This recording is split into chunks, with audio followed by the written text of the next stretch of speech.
All right. So I'm going to introduce our next speaker, Garrett Gleeson. He is a co-founder of Curve Health and an advisor and investor in healthcare technology and device companies. He is a seasoned healthcare executive and with experience in health tech services, medical research, and private equity. He has led partnership efforts that have resulted in more than $100 million in investments and targeted communication campaigns, resulting in features in CNBC, the New York Times, Politico, and Morning Consult, among a multitude of national and local outlets. In addition to his work in healthcare, he is currently serving as the senior advisor to Dr. Tim Peck to the Tim Peck for Congress campaign. Please welcome Garrett Gleeson. Set up a couple. I have multiple different sources to look through, and I'm still going to stay up tonight thinking about things I forgot to say, but that's all right. The first thing that I wanted to mention, I actually wrote it right here, was thank you, nurses. I am myself not a nurse, but I've certainly received care from nurse.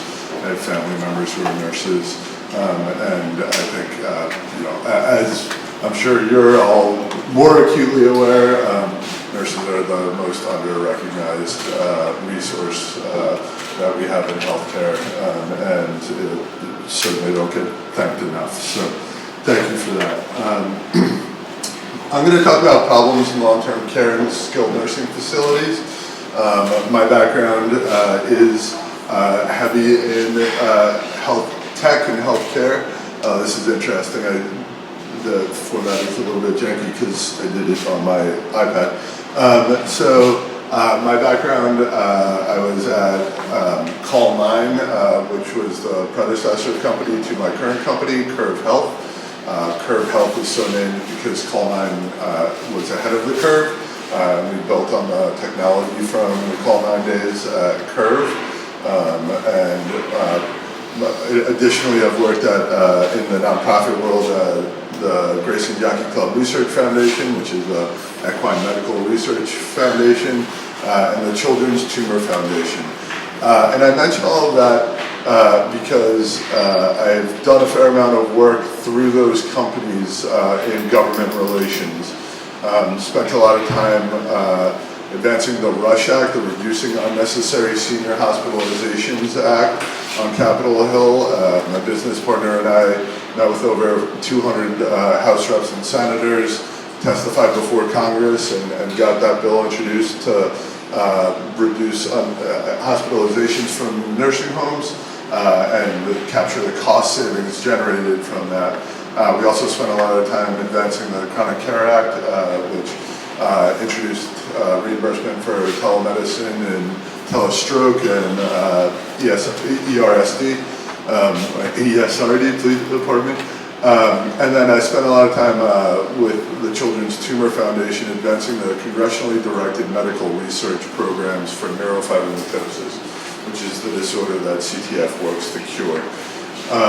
In the SNF space, so along with Call 9 and Curve Health, I've done some consulting in the SNF space and advised on investing. I haven't invested myself, and we'll talk about the economics of SNFs in a little while, which kind of speak to that. I also have had 5 grandparents in SNFs, child of a family that has multiple step-parents and lots of grandparents, and I have 8 cousins who are nurses. I also put my name up here in lowercase because I work in tech and I'm obligated to do that financially. And lastly, I want to speak to, I shared my LinkedIn profile up there. I also have it on the last page of this deck. I see the power of this organization as something far beyond what we had during our movement with the RUSH Act, because there aren't entrenched institutions that are willing to stand up and publicly go against nurses. There might be organizations that are going to fight against this movement in the background, But as long as we can capture the heart and collection of people in the nursing world to get behind this, nobody's going to stop us. And we need to use our social media capital and our network ability to get everybody behind this, because it makes so much sense. And it doesn't just make sense for nurses to improve the quality of the care experience for nurses. It makes sense for patients, obviously. It makes sense for our healthcare system and taxpayers. I mean, this is the right thing to do on a multitude of reasons. We just have to get everybody understanding what it means and why we're doing it. So just a couple definitions. I'm really going to focus on SNFs, but I do want to just kind of cover all the bases of this, at least what the headline of this conversation was about, long-term care and nursing homes. So long-term care, a variety of services that help people with health and personal needs, ADLs over a period of time. Long-term care can be provided at home in the community, various types of facilities, including nursing homes, assisted living facilities, and most long-term care is custodial care. SNF care, I'm sure everybody's aware, but it requires the daily involvement of skilled nursing or rehab staff. Examples of skilled nursing facility care include intravenous injections and physical therapy. Sector overview. So there are 30,000 plus ALFs in the country, 15,000 SNFs in the country, 1.46 million full-time nursing employees, 1.2 million licensed beds in ALFs, and 1.6 in SNFs. More than 2 million people receive care in SNFs each year, costing more than $60 billion annually. Now, SNF sector problems. This is, again, where I focus and where we're seeing, kind of really the most acute, or among the most acute challenges in healthcare. Since the pandemic, more than 550 SNFs have closed. SNF census has dropped from a high of 85% to as low as 68%. And more than half of SNFs regularly turn away patients due to clinical limitations. This is a massive problem. This especially happens, and we're going to get into federal mandates that have been handed down later on, but this happens a lot in states that have staffing mandates because they simply can't staff to bring in the patients that are sitting at home or in the hospital because they don't have the correct mandate to match additional patients. And then ultimately this leads to the biggest problem in the SNF world.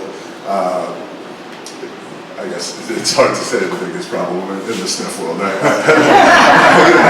have a lot of argument. I especially don't want to do it on while being recorded. But one of them is certainly that in 2022, the median operating margin for SNFs was negative 0.3%.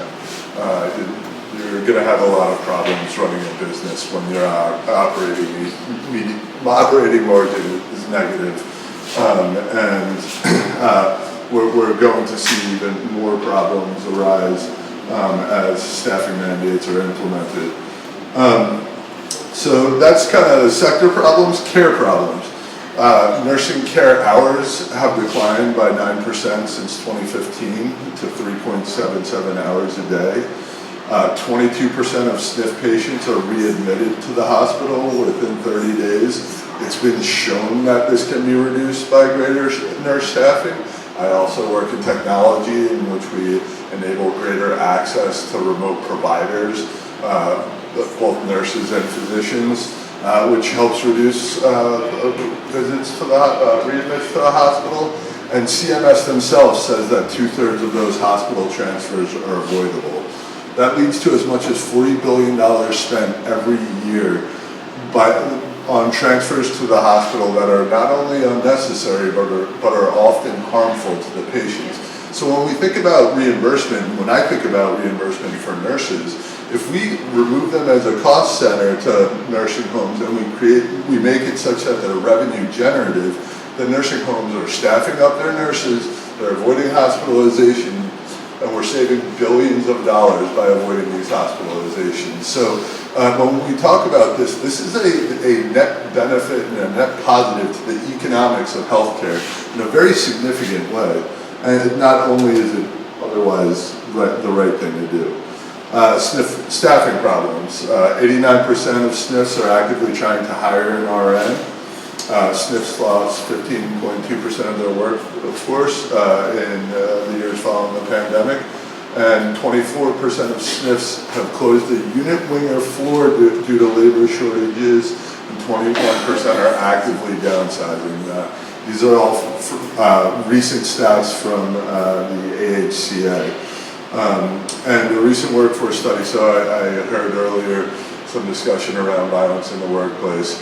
Nearly 1 in every 2 nursing home nurses experienced workplace violence in 2023. So, you all can imagine, are aware of it, experience the challenges that you have every day, compound that with the violence that's experienced by nurses, especially in nursing homes where you have all sorts of mental health challenges and and a lack of resources to properly address them. So, sector problem to come. This is a big deal here, and so let me get out my handy notepad that I seem to have. What do I do with my thank you nurses notepad? What's wrong with that? All right, well, I guess I'll go without for the time being. That's a wild thing. You look like a nurse looking for the narcotics. Yeah. We all feel our feelings. All right, well, I can actually do this. Once you get into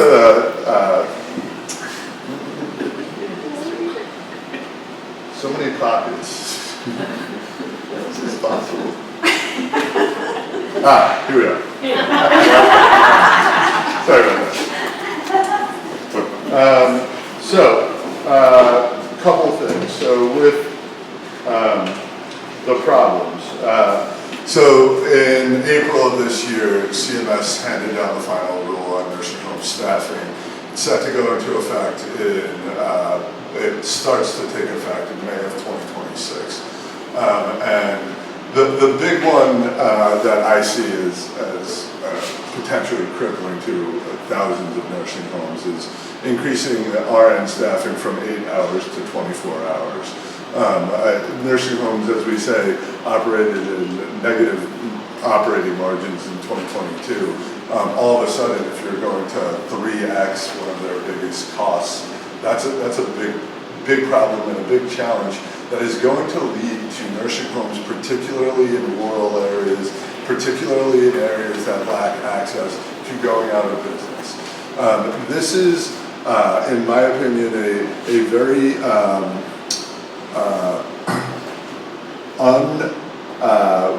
unformed solution to a very real problem. We do need more nurses in nursing homes, but just having these staffing mandates is not an incentive. I like this quote from Charlie Munger, show me the incentives, I'll show you the outcomes. We are not incentivizing nursing homes to do this, we're mandating it, and without proper incentives, we're going to lose a lot of these nursing homes. Only 19% of nursing homes currently are meeting the criteria that CMS has put into law. So when you think about that, 19% of these nursing homes are doing what is going to be required. You have negative 0.3 operating margins. There is a solution needs to be realized, and we need to be creative about how we're doing it. And this is not only creative, but this will create the incentives that properly align with the care outcomes that we're looking for.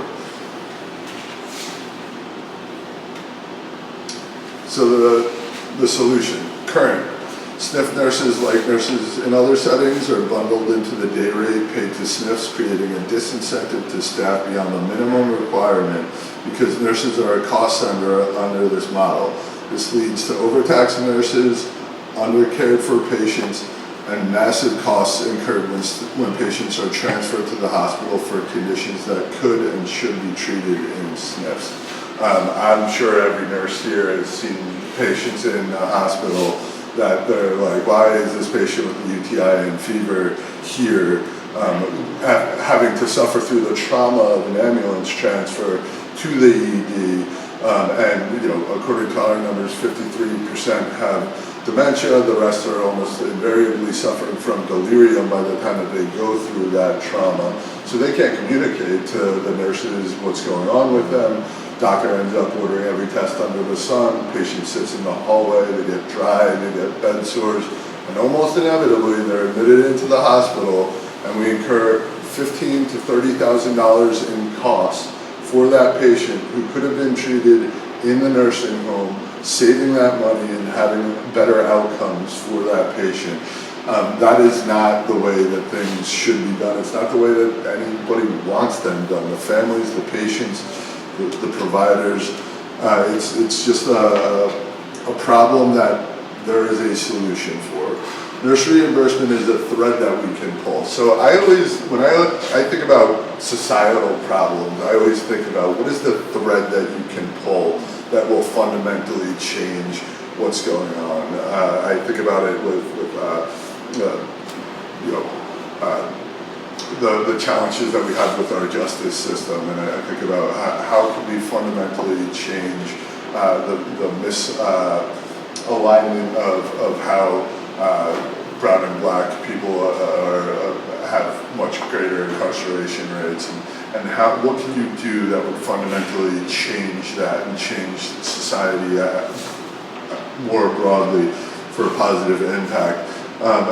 Nurse reimbursement is that thread that we can pull to alter healthcare, the way healthcare is delivered in this country.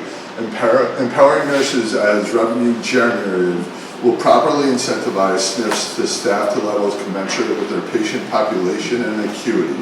It will reduce nurse fatigue and burnout, allowing nurses to return to the sector.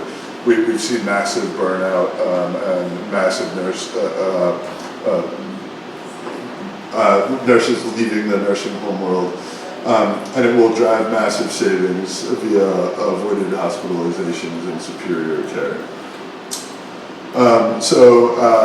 One, I'd like to open up for questions. I also have my QR code, but right before we get to that, I want to do one more thing, which again, Tech and Steve Jobs always did one more thing at the end of the presentation, so if you'll allow me to pretend.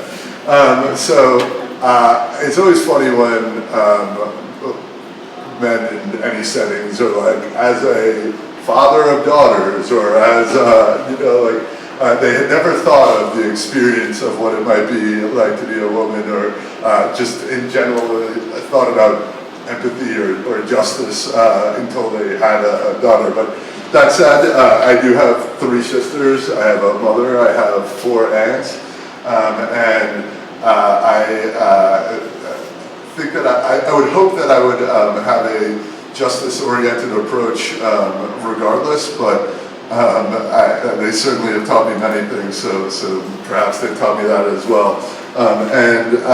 In doing research for this presentation, I listened to a podcast that Rebecca did, Nurse.podcast. You can find it. The link is here. I don't know if we're sending out the presentations. She spoke this morning about it as well, about this is a really broad problem about how we recognize the contributions of women in our society. I mean, this is a fundamental problem in healthcare, but it speaks more broadly to a fundamental issue that we have with undervaluing contributions in women-dominated fields. This happens in teaching as well. This is the solution to it. Reimbursement empowers women, and it did that before they rolled nursing into the room rates. And this is another way that we can continue to take steps forward in society for equality, for gender equality, while also being better for patients, for the healthcare system, saving money. I mean, this is what the quintuple aim, I think we're heading with this one. So let's, I look forward to making it happen with all of you, and I'm excited to do it. Any questions?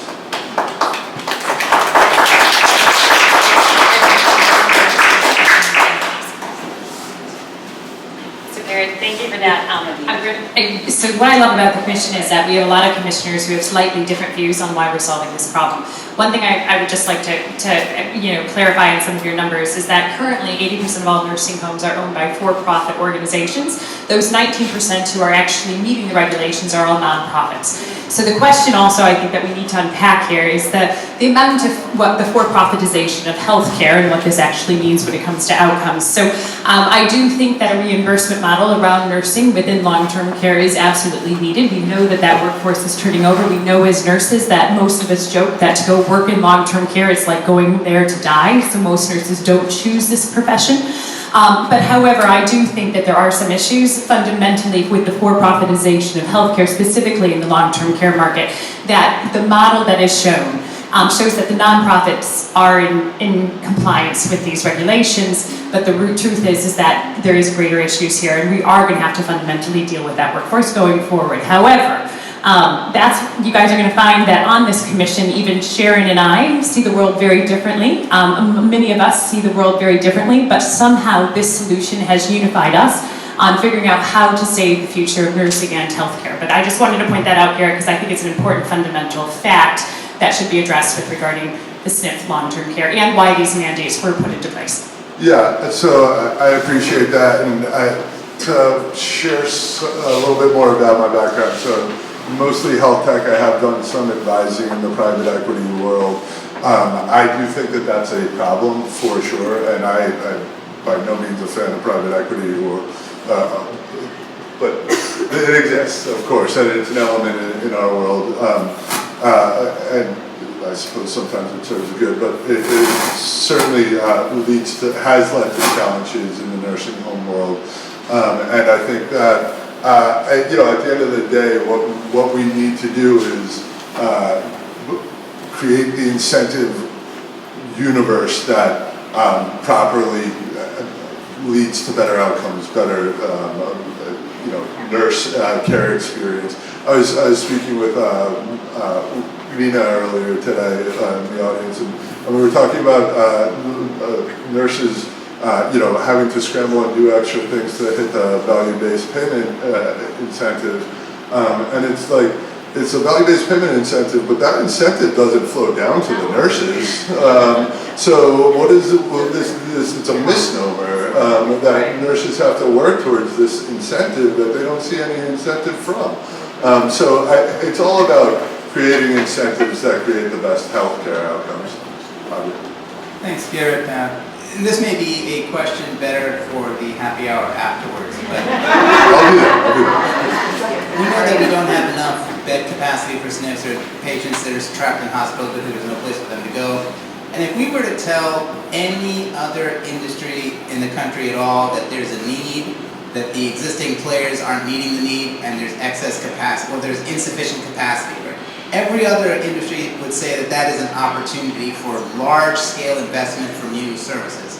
Why is that not happening in this industry? Is it simply too hard, or is there some other block that's stopping? Well, I mean, we have empty beds because we don't have proper staff for the patients.